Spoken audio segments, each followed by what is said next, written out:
Sometimes things that seem strange, mystical, obtuse, turn out to just be simple. They're just too simple for us, and our mind can't see them. I find Zen is that way, the deep teachings of Zen. So, for example, you could go to a Zen master, a great master, it doesn't have to be Zen, and they could say to you something you will never understand. Things are neither good nor bad, they just are. To the Western mind, that is, why did I bother? Why did I climb the Himalayas to hear that things are neither good nor bad, they just are? And eventually you catch out, if you grow deep enough, that things are neither good nor bad, they just are. What does that mean? The way I like to approach that, from a Western level of intellectual understanding, of logic, it's not illogical, it's not weird, it's just the truth, is as follows. I like to get everybody's ire up by saying there are no problems. Sometimes people want to talk to me, but can we talk personally about a particular problem I'm having? And I pretty much always say no. It's an emergency or somebody really needs to, I'll feel that, but generally I don't. Why? Because there are no problems. And the very fact that you're calling it a problem is the problem. So the fact that you want to talk to me about this problem, this very personal, special problem you have, means that we can't talk. Because you want to talk in Chinese and I speak English. They're just totally different languages. All right? So what does it mean that someone can say there are no problems? You have no problems. You have no problems. You've never had a problem. There are no problems. No one has a problem. What is a problem? What do you mean by a problem? I'm lecturing, so I get to tell you. But you can disagree later, all right? What you mean by a problem, listen to me before you react, is that something is not the way you want it to be. That's what a problem is. Every problem. Something is not the way you want it to be.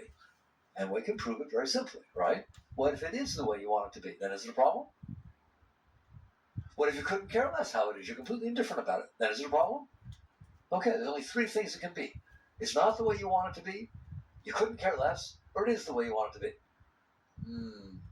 There's a real clue in that. In other words, you ever hear the expression, it takes two to tango? It takes an event outside and a way you want it to be. Your preference, your view about it. The combination of those two things are required for a problem. Nothing in and of itself is a problem. Nothing. Nothing. Nothing. Nothing in and of itself is a problem. It's an event. It's something that happened. A tree fell down in Madagascar.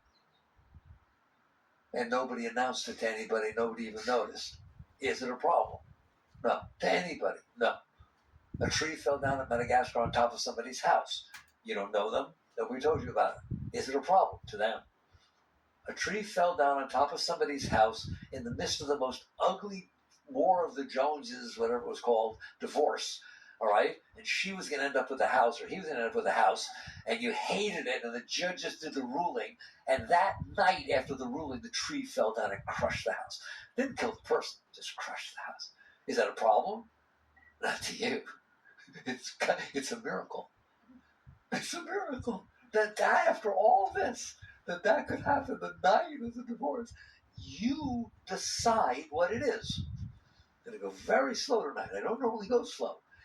You decide whether it's a problem or not. It's your decision. You're getting engaged. And your beloved brings you a ring. Is it a problem if it's a small stone? Is it a problem if it's a really big, gaudy stone? Is it a problem if it's not even? It's something he made by himself in the shop. It's wood. She lit up, thinking, wow, would you do that for me? I'm just saying, you decide. You are deciding these things. Your mind is deciding. whether this is going to be a problem or not. So if you had a dream the night before that your Prince Charming rode up and gave you this big diamond, and people were starving in the kingdom because you had this big diamond, and so he took it away and brought you this little one and fed all the people, and then that day your beloved came to you and engaged to you and said, I thought that this was appropriate, and it was a little diamond. Oh, your heart would just melt. He's Prince Charming. Do you understand that? And if you had a different dream, it would be a different way. You are doing this. You are doing this. Things are events. They are things that happen. Somebody walks up to you and gives you something. Somebody walks up to you and doesn't give you something. Somebody walks up to you and gives you something that has great meaning to them. But it's kind of like, like that little finger painting that the 2-year-old made. Look, Mommy, look. What is it? She says to you, little kid, you have no idea what it is. You know how to answer. I was like, what is it? You know what I mean? It's just like either you see it as beautiful, it's just this beautiful thing that your child made, okay? Or you had enrolled your child into prodigy art school, and this is what she came home with for what you're paying. I was like, it's yours. I could just do this all night with you. It is yours. So let's start that way. You decide if something is a problem. You can just as easily decide that it's not a problem. It's an event. I love when I see these. It really inspires me. People who have serious issues. We have some people in the group that have terminal cancer. You would never know it. Ever. Never. You talk to these people that are filled with light and joy and happiness and laughing. And that's all there is to it, right? And so on. You look at that and you realize that this is most people would call a serious problem. And this person is not defining it as a problem. They're defining it as what happened next. Got stage 4 cancer. Right? Wow, who would have thought it? Okay, we'll deal with this. We'll do the thing. That's very inspiring to me. To understand that, I think that's beautiful. That means much more to me than looking at rich people's houses or beautiful cars or anything like that. You're looking at a really high soul, aren't you? You're looking at a great being. You're looking at a person's living teachings.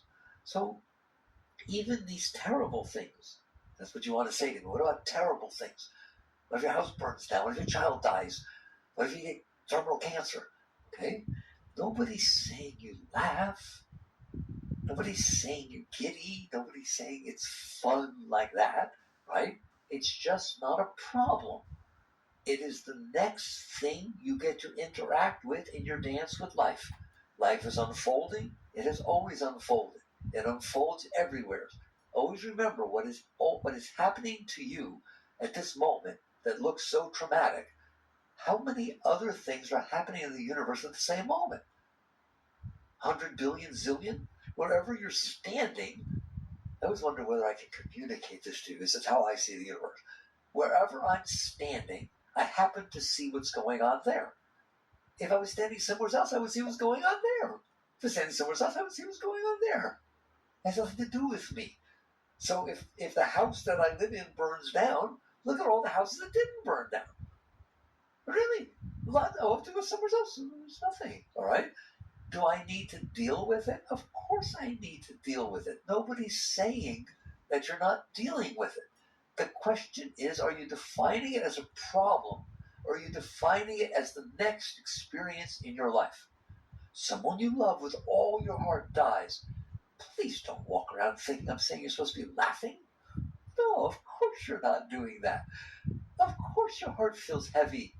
Of course there's a sadness and a sense of loss. Is that a problem? It's one thing to be experiencing what's happening. That's reality. It needs to be dealt with. It's another thing to define it as a problem. Defining it as a problem means I don't want it, I resist it, this is not okay with me. All right, that you just took it personal. You already had a situation to deal with. Now you have a problem to deal with. Why did you do that? You don't have to do that. It's enough for me to deal with the fact that my house burned down. I need to find out where we're going to stay with the kids. I need to get this whole thing together. Oh my God. Boy, I didn't think we'd be doing this tonight in the middle of the night, right? It's another thing for me to be having a problem with it. To deal with it is different than having a problem with it. One is a psychological thing that you did. You resisted the situation. You refused to accept the situation. You refused to define the situation as the next thing that happened. It is by definition the next thing that happened. How do you know it's the next thing that happened? So I'm not questioning that life doesn't always unfold the way we expect it, and that some things are more difficult to deal with than others. Of course, that's a sport. That's the game. Some plays work, some plays don't. Go talk to a running back. He runs through, he gets a touchdown, it's a brick wall. All of life is this way. All of life is this way. There's the yin and the yang. There's just the balance of the unfolding of creation, and you are present for it. The day you reach the point where you realize that's called interacting with reality. The fact that you decide to resist, decide to say no, like a 2-year-old. No. That's how they get. All right, don't they? All right, it's cute as a button for a 2-year-old. But a grown-up, especially a spiritual grown-up, has their act together. They realize I do not need to lay my psychological neurosis on top of this situation that I need to deal with. I can just deal with the situation. That is spirituality. That is what it's meant. We'll keep coming back to. That is what's meant by there is no right or wrong. There's just being. Things just are. You're the one who labels them. You're the one who goes out there and inside your head decides if they match what you want or not. And if they don't match what you want, they're wrong, aren't they? If they really don't match what you want, they're really wrong. And someone's going to pay for this. Yeah, you. You're going to pay for it, all right? Because if an event took place, do you understand what I mean when I say you're going to pay for it? If an event took place, then it actually took place. I'm not talking about whether you can deal with it ahead of time. I'm saying an event took place. There it is. It's done. Okay? If you cannot honor that, if you cannot respect that, if you cannot accept its right to exist, you are out of harmony with reality. And you will pay a price. How big of a price? Every day of your life, you will ruin your life because you did not accept that. If they took your blankie away when you were 4 and you didn't want to take it away and you can't accept it, go ask the psychologist. It'll bother you for the rest of your life. All right? It doesn't need to. If your ex-husband was very weird and you had a very hard time with it, but you divorced 15 years ago, and you couldn't handle what the life was like with him, it's just totally unacceptable. It was a difficult divorce and a difficult situation, and you did not accept that. You did not honor the reality, I'm out, this is what happened, then you will carry it around for the rest of your life. You did not get divorced. I don't know why you bother getting divorced. The arguments are still going on in your head. The resentment is still being felt in your heart. Every time you see him or hear his name, you feel ill. And you're carrying around inside of you not the repercussions of the first marriage. You're carrying around inside of you your inability to honor and respect the reality of the first marriage. You see the difference? One, there's nothing you can do about. It happened. It's over. The other, not only can you do something about it, you're the one who's doing it. You're the one who's holding this inside of you. You're the one who continues years later to sit there and say, no, I don't accept that happened. And so what this is all about, this deep stuff that there is no right or wrong, there just is a wise person reaches that state. They really do, where they realize, I cannot control this. I want to take the easiest part for you. I sure can't control what already happened, can I? You want to argue about whether I control what will happen? Have fun. You discuss philosophy with people. I'm telling you, no one can control what already happened, can they? All right? It's the past. It's already happened. If you can't even accept the reality of what is by fact unchangeable, then there's something wrong with you. And that's how you have to look at it. This is not a luxury item. This is a psychological problem. If you can't accept the reality of the past, you got some work to do. You need to understand this is not a joke. If you're carrying around inside of you scars, due to past experiences that have happened to you. The scars are not there because of the experience. Wait, it's getting very strange, so I'll be very logical. An experience that already happened and isn't happening anymore cannot scar you. It's not even there. What mommy did when you were 5 is completely irrelevant. You're 55 years old. It's not happening anymore. How can it be bothering you? How can it be something? I mean, if something is bothering you that's not happening, I'm telling you, you need to go to a doctor. Trouble is, there aren't enough doctors for us, and the doctors need doctors. Because everybody accepts that that which is not happening still bothers them, don't they? They don't even know that they have the right to not, all right? And all that your spiritual teachings are saying to you is, come on, right? What did Christ say? Is there something in the Bible that says something like, let the evils of today be sufficient unto today, or something like that? That is the teaching. Be here now. See, Ramdas wasn't the first one to say be here now. Be here now. What is going on today, the problems, the issues of today are sufficient. The fact that you are carrying the things from the past, how can something that's not happening be bothering you? I just want it to sound so logical that you're embarrassed, right? How can something that is not happening be bothering you? There's only one way. You're doing it. You are inside yourself, in your mind, in your psyche, deciding to continue to be bothered by it, even though it's not happening. Okay? You need to stop this. That is what spirituality means. Just because everybody else is doing it doesn't make it right. Just because you've always done it doesn't make it right. You do not need to be bothered by that which is not happening. It's enough to deal with what is happening. But boy, if you're being bothered by what happened before, you got work to do. Let's just stay on that for a second. Because you know darn well, you are being bothered by what happened before. People talk about what happened in high school, what happened in junior high school, what their first boyfriend or girlfriend did, what their parents did. Why are you even thinking of such a thing? It doesn't even exist. Every moment that you let that occupy your consciousness, you are missing the reality of what's unfolding in front of you now. It's not real. It's just that you haven't learned how to let it go. You need to let it go. Now, when we're done, you're welcome to argue with me about how important it is to have a collector's album of every single thing that happened in your entire life that bothered you. If you think that's necessary, you're wrong. So people say to me, because they try to be intellectual, but aren't I supposed to learn from it? If I let it go, how will I learn from it? Very good. I don't know exactly what you think you need to learn from your blankie when you were 6, or from mommy and daddy getting divorced. I don't know. I don't know what you think it is. But in any event, here's the answer to that from the spiritual point of view.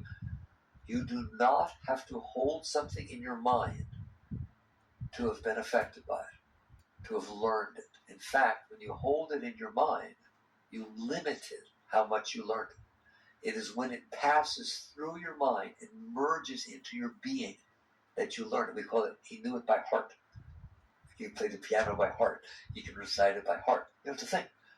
There's nothing going on with the mind. It just went deep enough inside your being, into the chi, into the shakti, that it recalls itself. It's just naturally part of your being. If you touched a hot stove once, you don't need to be afraid of stoves. You don't need to never cook again. Do you hear me?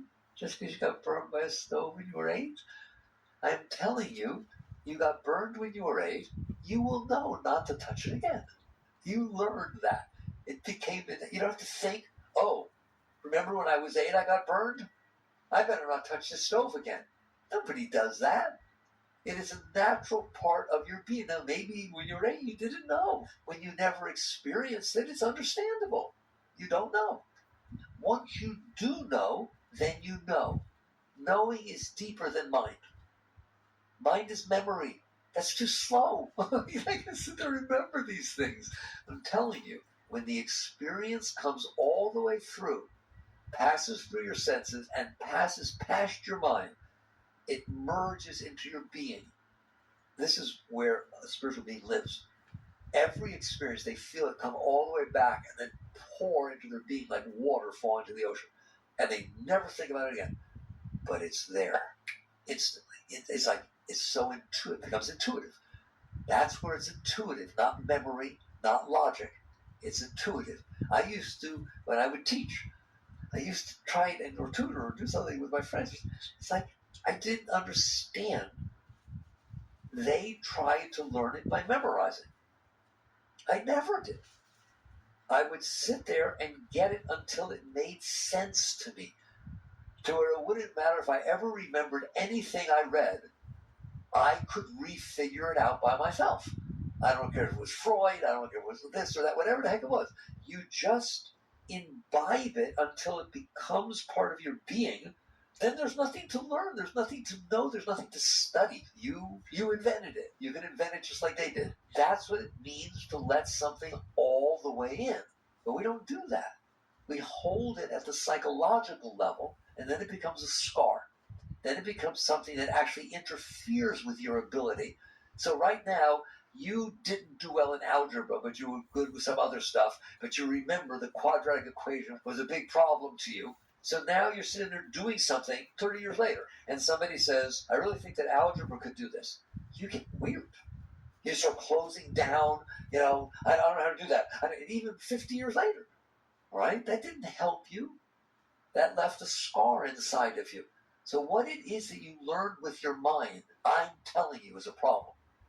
Because you will always think from your mind, and it will give, God, it's so deep I can't even talk about it. If I were talking to surgeons, doctors, here, you diagnose somebody, you look at somebody, you look at their symptoms. There are 50 different diseases that could cause those symptoms. You just saw a patient, and you diagnosed it correctly. Others got it wrong, but you got it right. Okay? And you went through it, and this was the one that it was. So that symptom was this particular thing. Do you understand that if 3 weeks later you walk into a room and there's a totally different patient in a totally different place, you're visiting somewhere, right? No association. Your mind is going to tell you that that symptom is the diagnosis that you got to last time. Somehow, it won't be 1 in 50. That one will carry a larger weight. And guess what? Your mind is wrong. There is no difference. The fact that that turned out to be that time, but it left an impression on your mind. This is a problem. That is what you've done with all your situations in your life. You have let them stay in your mind. And so now they're like votes, and they say that everything's about them. It's not true. The situations that are unfolding today are not about what happened to you before. They're about what's happening right now. But your mind, because you held it at the mental level, is going to always freely associate what is you're experiencing with what happened before, especially things you didn't like and things you did like. If you watch it, you'll see that's what's doing all the time.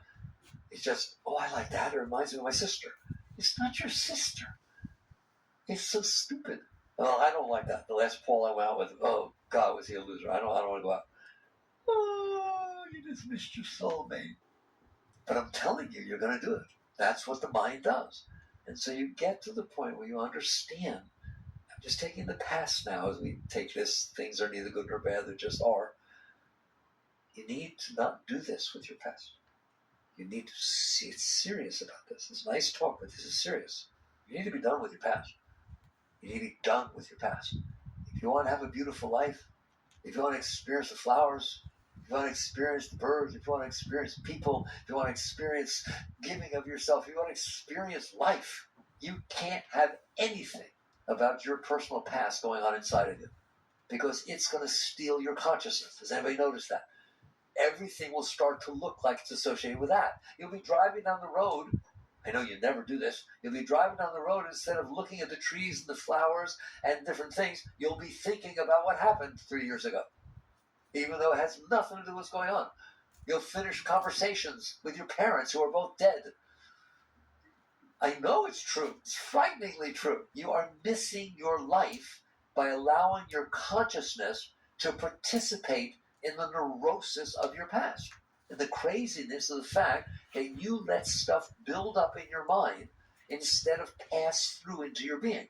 So I showed you 2 reasons it's bad. One is it never made it back to you, so it didn't imbibe itself as an intuitive understanding to the depth of your being. That's one problem. And then the second problem is You didn't like it, or you liked it, so you held it in your mind. That required chi, shakti, and now everything has to pass through that veil to make it to you, and it's going to tinge and distort everything that's happening to you. Pay attention. This is not a theoretical discussion. This is how you destroy your life. And then you end up worried and scared, but you're doing that because you're past. If I ask people, say, I'm very nervous. Why? I don't know. I've been that way since high school. I just felt people. There you go.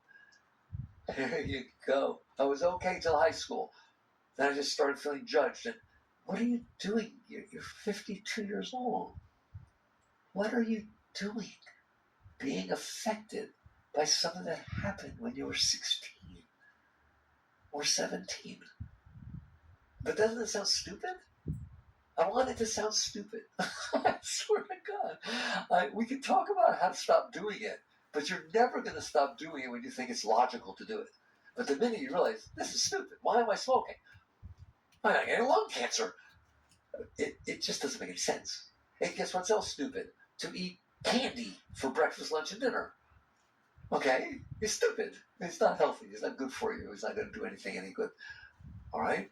So that's how you feel about your body. Why are you with the psyche? Why can't I talk to you the same way? Is there something you're doing that has zero benefit, only harm, and it is destroying your life? Why can't I tell you stop doing it? Why does it just make perfect sense? Of what benefit is it to have all that past garbage inside of you bothering you and distorting the reality of your situation? And eventually you will look at it through witness consciousness, you'll watch it, and you'll say, he's right. There is no benefit of this. It's driving me crazy. It's ruining my life. I am going to not carry it inside of me. You just start saying that. I am not going to carry this baggage, this garbage, this anchor of my past inside of my psyche. All right, how do I not? How do I let it be? All right, how do I do that? You are interacting with something. You're a conscious being. That's what it means to be mindful. And you notice that this sweet little past, with its beautiful aroma, has returned to compete with your consciousness. All right? It gave you darshan. It showed up. All right? And you're having trouble interacting with reality because it's trying to steal your consciousness. Your heart is hurting. Your mind is remembering things. You get nervous. The way she's standing, that's how Sally sat before she broke up with me. Is she going to break up with me? It's so funny. The person you're dealing with now is not Sally. Even the body language isn't the same. What are you doing? You're being neurotic. All right? But that's how we are, isn't it? And so you look at it and you decide, the next time my beautiful past decides to go up inside of me, I'm going to let it go. You don't have to go look for it. It will come up by itself. It will show up when you're driving down the street. It will show up when you're eating something. It will remind you of something when you were little. Do you understand that? When it comes up, don't yell at it. Don't fight with it. Just give a little kiss on the forehead and say, God, I'm so sorry. You were trying, as a Maharishi from Tam used to teach his people, the Beatles including, that everything was coming in and it was passing through the universe, but it had to pass through you to continue its journey through the universe. That's that song, Across the Universe, right? Everything's just coming and going. It's just passing through. But it doesn't make it through you, does it? It gets stuck. There's like flypaper in there. And so this poor little thing, this poor little event is trying to finish its journey through the universe, and you stopped it. So it's not its fault. So when it comes up and it appears, the bad dinner you had, and now your word is going to be bad again, what are you doing? You just look at it and you say, oh, I'm so. You have to start, really, if you do stupid things, you need to apologize, even to yourself. Like if you stop smoking, apologize to your lungs. Those are cells in there. They're alive. They were doing a function. They were trying to take care of you. They were trying to take in oxygen and pass it into the blood supply so the cells could be fed. And you decided to fill it with smoke. Any way you look at it, then you're doing it, right? You decided to just fill that with smoke so that they're choked and they can't do their function. So if you stop smoking, at some point you sit down and you apologize. They are living cells. You just look in there and you feel remorse. You feel a sense of, I am sorry. Because of my neurosis and my nervousness that made me smoke, I have abused you. I didn't take care of you. You were a gift that was given to me. Get that way with your organs. You understand that? Get that way with your body. You should be saying thank you to your body. Talk about not being grateful. There's trillions of cells, trillions. Some people say, what, 10, 12, 14 trillion cells in your body every single day that are carrying out these complex functions. They're chemists. They break chemistry down. Oh, yeah, talk about it, right? When was the last time you thanked them? Because if they stop doing what they were doing, by the way, if one of them stops doing what they're doing, they call it cancer. If it doesn't divide properly, right? Any of them stop doing what they're doing, you're in big trouble. And you just take it all for granted. You thank your body. You thank the cells, just like you would thank anybody else. All right, so we get that taken care of physically. Psychologically, you do the same thing. You think I'm kidding? You need to change your entire relationship with yourself. And so when something comes up from the past that is creating disturbance inside of you, you let it go. You give a little hug. If you need to, you give a little hug. You kiss it on the forehead, and you apologize. People say, how do I let go of this? That's how, with love. You apologize. I'm so sorry that I have kept you stuck inside of me for 35 years. Don't think about the event. Don't get back into it, or you'll get sucked in. Just, I'm sorry. That's a whole new relationship that you can have with this past junk you're carrying inside of you. You apologize for keeping it stuck inside of you, and then you pass it on. You help it on its way through the universe. He's just trying to merge with everything. You understand that? He's not trying to stay inside of you. He's got nothing against you. You're the one that couldn't handle it, so you stopped it inside of you. So I'm saying to you, the next time it comes up, no matter how small or big it is, you kiss it, you apologize, and you offer it up so it has the right to continue its way. What if it comes back? Do it again. But what if it comes back? Do it again. You can't lock a kid in the closet for 3 years and then decide, oh, I probably shouldn't have done that. Let him out and think he's going to be fine, right? I told him I was sorry. Why are you being so weird? It's the same thing with your psyche. You broke it. You broke it by keeping all this stuff inside of you. So you get to the point where you start having these healthy relationships with yourself. You sit there and realize events unfold in this world. That's beautiful. That's not bad. That's neat. And the events that are happening in front of me are just 1 billion trillions of all the events that are happening. It's not a big deal. Whatever it is, it's fine. It's just my experience of the moment of reality. And then you let them go, and you put your being into it. If you haven't let them go in the past, and you haven't, you've stored them inside of you, then you start letting them go. But people come to me and say, but I don't know how to do that. I love it. Just say to me, come to me and say, I can't do that. And all I'm going to do is correct your English a little bit. I was going to change it to, I haven't learned to do that yet. That's different than saying, I can't do that. I haven't learned to do that yet. It's like anything else you haven't learned to do yet. Learn it. I hope I've convinced you. This is pretty important stuff, isn't it? It's like this thing about the past. When I talk about it, I get very inspired. You know what I mean? There is nothing more important than letting go of your past. It is an anchor that is destroying your life. It's just this, oh my God. So when this thing comes up, be grateful that it came up. If you start thinking about what happened when you were little, you think what your sister did, you think what your first husband did, whatever the heck it is, good, wonderful, wonderful. You wouldn't, if it wasn't in there, it wouldn't be coming up. All right? And so it comes up, and I'm telling you, get to the point where you've done enough work on yourself, where you are glad it came up. You throw it a party. That's all I want to feel welcome. I want it to feel welcome on its way out. Da, da, da, da, da, da, da, da. All right, here it comes. Come on, it's time for a party. Come cleanse.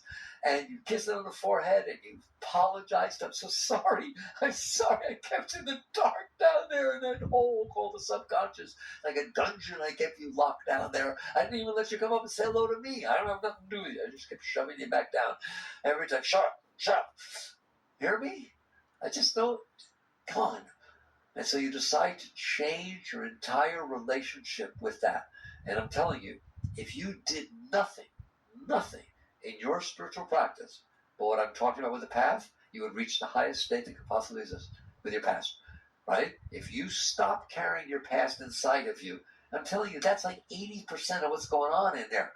Is you got all this junk you've built up over the years, and now you're looking out into the world, and it's stimulating your junk. And then you're interacting with that instead of interacting with the world. Right? That's the reality of what's going on. And you wonder why you're having so much trouble. If you will get rid of this stuff from the past, you will free 80% of your chi, of your Shakti. And it will start going up instead of down. And you won't have to maintain all this garbage inside. Right? Which would you rather do? Every single time somebody comes into your house, you have to make believe it's clean and hide the stuff that's dirty. Or just clean the thing. Clean the house. Then people can come visit. You don't have to hide everything. You don't have to go neurotic every time somebody comes. It's the same thing inside yourself. Clean it. Clean it. And so you just start learning to let go of your past. If you let go of your past, then the stuff that's happening now won't hit your past. It's an amazing thing. In the third Zen Patriarch, the deep writing that starts with, "The great way is not difficult for those who have no preferences." It's one of the deepest spiritual writings ever written. There's a line that says, "When a thing can no longer offend you, it ceases to exist in the old way." When a thing can no longer offend you, it ceases to exist in the old way. If an event can take place outside and not hit your stuff, then it's a totally different thing than it used to be, isn't it? Because it used to be the thing that hit your stuff. That's what it used to be, right? It used to be that two-tango thing, right? It moved, you jumped, you flinched, you got scared, you desirous. It hit your stuff. So now there's a whole different relationship between you and that thing. But what if a thing can no longer do that to you? A tree is a tree. A woman is a woman. A man's a man. An ex-husband's an ex-husband. Things just are what they are, right? They're not hitting anything inside of you. Then they cease to exist in the old way. Isn't that beautiful? So when a thing can no longer offend you, it ceases to exist in the old way. That is equivalent to saying things are neither good nor bad, they just are. Why? Because you label them as good and bad because they hit your past. The moment an event can unfold in front of you and not hit your stuff, guess what it does? It touches your soul. The moment events can unfold in front of you and not hit your past, your stuff, your personal reaction, they make it all the way through. And I'm telling you, they touch your being. It's like God's hand reaching in and massaging you. You have moments like that, very few. Maybe your first child. You hold this child and you melt. There's none of you there. It transcends your personal self. Somebody you've always loved and been attracted to, all of a sudden you're in the embrace and it's the first kiss. That first kiss is like, whoop, magic. It made it past you. And it touches like your whole being. It touches you at such a deep level. I would say the sunset. You turn the corner and this beautiful sun is setting, totally unexpected. It's like a divine experience, a spiritual experience. That's because it made it past you. Everything will be like that. You will start to live a life where everything is into the moment. Maslow talked about self-actualization when the peak experiences start happening. That's what he's talking about. There's this thing called the peak experience. The peak experience is when the reality of life, no matter what it is, comes in and you don't resist. You are neither resisting nor clinging. You are just there and it is free to pass all the way back into your being. I swear it feels like a river pouring into the ocean as opposed to a dam that's trying to control the river. See the difference? That's what it feels like to the ocean, to have all those rivers pouring into it. It must feel good. You know what I mean? They just come in, they merge. Isn't that beautiful? Just fresh. They've been through the whole cycle and been purified by the earth. That's what life is supposed to feel like to you. All these different events just come in and they bathe over you and you become wiser and wholer, and every single day you're a greater being than you were the day before, because the day before you hadn't had the experiences you had today.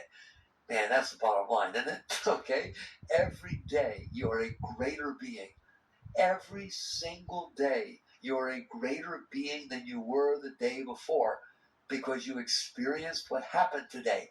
And you had, by definition, not had that experience yet. That's what's supposed to happen. That's what it means to return to the garden. That's what it means to live in the garden. You have to work by the sweat of your own brow. It's just happening naturally. You're just like little children. It's experiencing the beauty of the learning of every experience. Let there be one, just one that you resist, and you're dead. Because then it will stay inside of you. And then every other experience has to pass through it. And you'll say, well, this wasn't as bad as that, but it could be. Well, at least it was better than that. You understand that? You'll look at everything from that point of view. And then you'll look around scared that'll happen again. Right? It literally just one. If you just one. That's, again, the third Zen patriarch. I told you we can do Zen tonight. Right? He says one line. Make the slightest distinction, however, and heaven and earth are set infinitely apart. Make the slightest distinction of good and bad, or right or wrong, or like or dislike. Make the slightest distinction, and heaven and earth are set infinitely apart. So this is not a game. This is your life. And so you decide, I'm going to change how I live. I'm going to change the whole relationship I have with myself. I'm going to wake up in the morning and say, oh boy, I get to be a greater being than I was yesterday. Because I'm going to have the experiences of today. And I'm going to challenge myself, and boy, it is a challenge to say that if I get out of the way, every experience is growth. Every experience has something to teach me. Every experience can touch to the core of my being and shake me and vibrate me and fill me. Even what you call bad experiences. They are just experiences that I hadn't had before, and I didn't expect them. But man, I am going to embrace them. I am going to let every single thing pass into me. All right? And people misunderstand. That doesn't mean that you don't deal with life. I like that. I get a lot of writing in the new book. People say to me, but how can you say yes to everything? You can't say yes to everything. How do you know when not to say yes? All right? It is not about saying yes to everything. It is about what I just said. It is about letting go of yourself. If in the beginning, in order to let go of myself, I started saying yes to things instead of listening to myself that was always saying no, then yes, that's a spiritual technique. But when it's said and done, it is about letting go of yourself. It is about this part of Mickey that I have built up by collecting my past is not going to ever again affect one single thing that happens in my life. It's not his life. I am living life's life. He's in the way. He's like a tail that I don't need anymore. I have absolutely no interest in what he's got to say. Well, if you can let go of yourself, then what? Then you interact with life. Life will come and you will know what to do. It will be so obvious it's ridiculous. It will come to you and you will dance with it. And there are times the dance is that you will help somebody get what they want. There are times the dance is you will lead somebody right away from what it is that they want that they shouldn't be dealing with, right? You will know what to do. I don't know how to tell you. The only reason you don't know what to do now is because you're in the way. It is a confused mess in there. Why is it confused? Because you had all these past experiences. Some of you liked, some of you didn't. You kept them all inside of you and you labeled them. There's nothing saying that the blue on your little blanket that you took away too soon, so now blue is bad. It's not the same blue that your boyfriend came and gave you this beautiful shawl when you were 40, 30 years old, and you loved him more than anything, you loved him more than anything, and it happens to be blue. Now you got two blues stored in there. One bad, one good. Well, how do I know who's going to show up? I don't know. Nobody said that it makes sense in there. You've just had tons of experience at different times of your life, and they all got stored in there as a confused mess. It's just so beautiful to see. It's because nobody said it's going to make sense. Nobody said it's patterned. They're just experiences you had that you decided to like or dislike, and you judged them accordingly. So while you have that veil of your personal self built inside of you, you can't do anything. You can't see anything. So figure out your own way how to let go of that thing. I shared my early path was to say, I listened to him. Well, what do you listen to? I'll listen to life. It was fun. Hear me? If you're no longer listening to it and it's no longer interfering with anything, it's not even like there's a struggle anymore. Life is unfolding and you're there with it. Okay? Somebody looking at you is not going to look like you said yes to every single person. Somebody walks up to you and says, here, have a drink. No. He's always, no, I don't drink. Why? You said you say yes to everything. Here, shoot up with heroin. Right? And they're literally writing me like that. So you should say yes? No. just don't understand. It is about transcending yourself. Let go of yourself. Learn how to do that. Use whatever techniques you need. And then it's going to be so easy. It is so obvious. It is so straightforward what it is you're going to be doing. You're going to be doing life. And you will know exactly what to do. There will never be one decision that you have any difficulty with. There will never be any confusion ever again for the rest of your existence. Your veil is the confusion. Life is not confusing. You are participating in the unfolding of the universe, and it's a totally natural thing to do. But you can't do that while you are carrying this garbage. So I focus on a couple of things of the garbage. The biggest one is the past. I swear, if I didn't lecture on anything else ever again, I would like to teach you to let go of your past. And guess what? I already did. But what are the techniques to want to? You do all kinds of things you want to do. You figure them out pretty good for yourself. How can you not want to do this? It's ruined your life. And so you decide, if my past comes up, I'm going to find a way to let it go. I gave you a cute way, right? Give it a little kiss on the head, apologize, take ownership, don't blame it, because then you're going to push it back down or you're going to get mad at it. Apologize that you weren't conscious enough at the time to let it go about its journey and pass through you, so it only bothered you for 10 seconds or whatever it is, or even for 2 months. If somebody you love died, yes, it's a problem. But then it's over. Things are over. Inside of you, are they? Right? And so you don't build this thing inside of you. You let it go, let it pass. And I say, you can offer it up. But it hurts when it comes up. That's because it was stored with pain. It's going to come up with pain. Oh, I forgot to tell you that. If you stored it with pain, if that was a traumatic experience you had when you were little, and you stored it down there, but can't you make it so it comes up with no pain? No. No. Because the growth that you need, you who's in there, is how to be able to relax and release as this birth of your soul is taking place. And therefore, you let it go. It's not pain. It's friction because of your resistance. There's no pain. There's no pain. There's no nerves in there. Don't you dare call that pain. Pain is what happens when the nerves get stimulated and send messages back to the brain. What this is called is resistance. What this is called is there's an energy that's trying to pass through you, and you have decided it's not going to. And therefore, you push against it. It creates heat. It creates disturbance. All right? That's what it feels like to resist reality. You get really weird, and it gets very uncomfortable. Well, the answer is very straightforward. Stop it. Stop it. Stop it. Stop it. Stop it. And you just do it as much as you can, and don't worry, as many times as you need to do it. You just relax and release. Relax and release. Welcome it. Welcome it. And boy, are you going to see a change in your being. And then someday a big one's going to come up. The little ones are easy. Once you want to do them, you start getting more energy and you're enthused. You're not tired. No wonder you're tired all the time. How could you not be tired? Look what you're doing. you're stopping all these things for your entire life from passing through you. Of course you're going to get tired and get spacey and have ADD and all that kind of junk. You let go of this stuff, that stuff's going away. You let this go, and the chi, the shakti, will feed you, and you won't get tired like that and all this. Then something big will come up. I don't want to label it. I don't need to find out about it. All I know is it's bigger.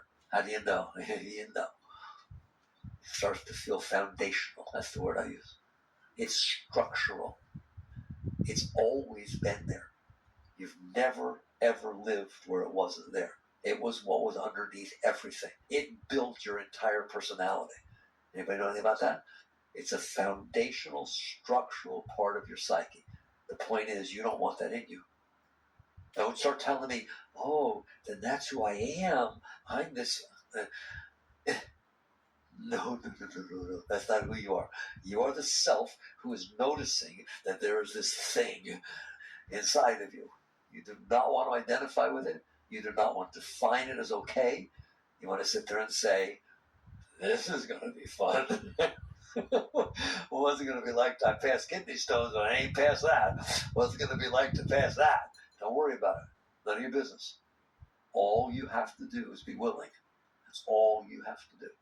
And wait till you see it'll break into pieces. This will happen, or maybe there will be a really hot moment, but it will go. And you will then never be the same for the rest of your existence. By letting go of one of those at that level, you will never, ever be the same again.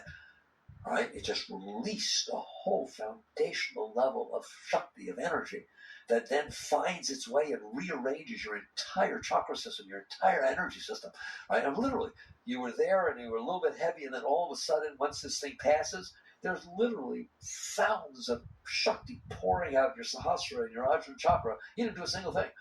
Day and night, that's all that's happening. Because you passed that. Why? It was blocking the Shakti. It was blocking your spiritual energy.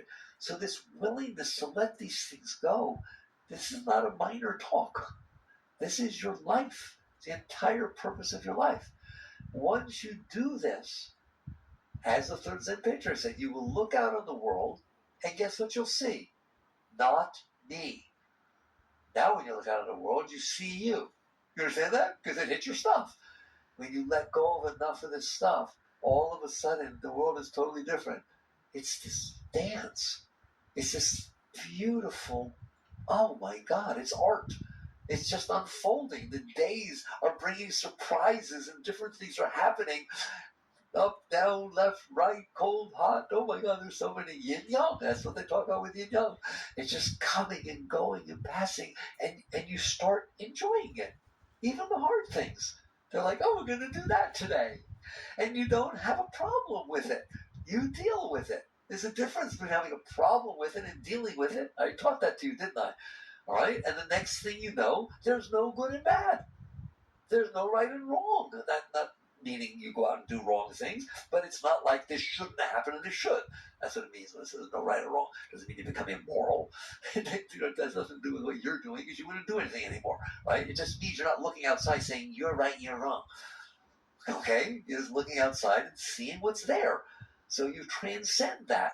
And all of a sudden, there's no success, you wouldn't know how to define success or failure. It's just fun. And all of a sudden, you reach the state I started with. Things are neither good nor bad. They just are. Not so weird anymore, is it? Right? But you have to be done. You have to be done with you. Done.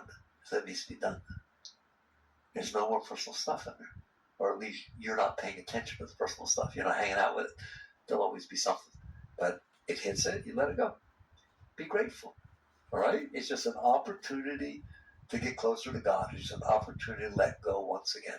So this is what it's about. Do you understand that? All we did was take a simple saying. Things are neither right nor wrong, nor good nor bad. They just are. Makes sense now, doesn't it? Have to be true. All right? Get there. Get there. Enjoy the process of letting go of yourself. And for God's sakes, if you heard nothing else from this teaching, are you willing to stop carrying your past inside of you? There's of no benefit to that. So stop putting things in there now. Never put another thing in there. Accept whatever happens and let it go. Then deal with it. And the stuff that comes up from the past, throw it a party, welcome it, kiss it, offer it. Do not ever push it back down. Do not ever complain that it came up. Don't do that. You want to release this stuff. And you're going to see changes so fast. Do you know a true yogi is not the same from one day to the next? They literally see a change in their being on a daily basis. They're a different person every single day because they had more experiences, they're better at things, and because they let go more of the stuff they were carrying inside. So now you walk into the next day like an expert, more of an expert, and then you'll be another one, and you'll be another one. It's a beautiful process. All right, work on these things. Enjoy.